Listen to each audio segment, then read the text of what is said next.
তুমি যেই কাহিনী, তোমার যে জীবন কাহিনী তুমি আমাকে বলেছো বা বলা শুরু করেছো, এইটা তো ইন্টারন্যাশনাল ফিল্ম ফেস্টিভ্যালে যাওয়ার মতো কাহিনী। হ্যাঁ, এই কাহিনী তো আমাকে শুনতেই হবে। তুমি চলো আমার সঙ্গে আমার বাসায় চলো।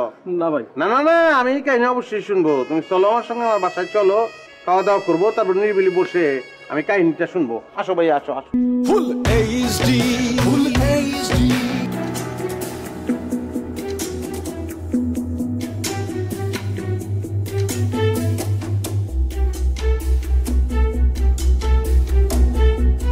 ভালো আছেন ভাই? আসতে বলা, তোমার তো চিন্তাছি। তুমি ওই যে আমার বন্ধু বাস্তবের বিলেন গণেশ, তার গার্ড না? জি ভাই, আমি আতাহার। তো কিতা খবর তোমার? না ভাই, কোনো খবর না। ওই এদিকে আইলাম, দেখলাম আপনারে। ভাই, আপনার বাসা কি আশেপাশে নাকি? আশেপাশে, আমি এই জায়গায় এসেছি, প্রায় আসি আমি। আমি তো সৃষ্টিশীল মানুষ, ক্রিয়েটিভ মানুষ। হ্যাঁ, আমি তো লিখি।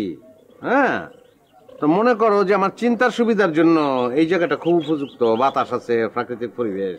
হ্যাঁ জি ভাই, আমি তোমার ওই যে যে গণেশ, যে হ্যাঁ তোমার বস, আমার বন্ধু, সে একটি ভিলেন। আমি খুবই অবাক হয়েছি। হ্যাঁ, অন্যরকম ভিলেন, বাস্তবের ভিলেন। এরকম ভিলেন তো সচরাচর দেখা যায় না, মেয়েদের খুব সম্মান করে। তো তাকে নিয়ে একটা গল্প আমি ভাবছি আর কি, বুঝতে পারছো? জি ভাই, বুঝছি। তো তুমি এইদিকে কিতা কিতা কারণে এসেছো? না ভাই, কোনো কারণ নাই, এমনি।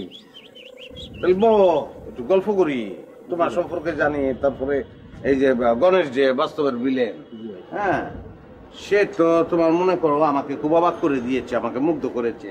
যে সে মেয়েদেরকে, হ্যাঁ, মা বোনের দৃষ্টিতে দেখে, প্রেমিকার দৃষ্টিতে দেখে, অন্য কোনো দৃষ্টিতে দেখে না। এরকম একটা লোক আমার জীবনে আমি আর দেখি নাই। বিশাল ব্যাপার রে ভাই। জি ভাই। আচ্ছা, তার তোমার জীবনটা, মানে তুমি এই যে গণেশের সঙ্গে আছো, কতদিন ধরে আছো? মানে তুমি এই লাইনে মানে কেমন করে ঢুকেছো, কতদিন ধরে আছো আর কি? বলতে পারেন ভাই, জন্মের পর থেকে। কিতা কও, গণেশ কি তোমার বাপ নেই? জন্মের পর থেকে আছো? বুঝলাম না তো কথাটা। কষ্টের জীবন ভাই, এই কষ্টের ইতিহাস শুনে কি করবেন? না না, আমি শুনতে চাই। তুমি যখন বলো জন্মের পর থেকে এই জায়গায় আছো, বিষয়টা আমার কাছে খুবই অমানবিক মনে হয়েছে। আমি একটু শুনতে চাই, শোনার দরকার আছে। তুমি নিঃসংকোচে আমাকে বলো। ভাই, আমার কষ্টের ইতিহাসটা যদি শুনতে হয় তাহলে এইখানে না, চলেন আপনার বাসায় যাই। আমার বাসায় যাবা? জি ভাই, তাহলে ভালো হয়। আমার জীবনের নির্মম কষ্টের কাহিনী ভাই, কি কমু। ধরেন যে জন্ম হয়েছে বস্তিতে, ধরেন যে জন্মের পর থেকে বাপ কাটা জানি না। গুড। মায় ধরেন যে অন্য একজনের লোকে ঘর করে। Good good, awesome awesome.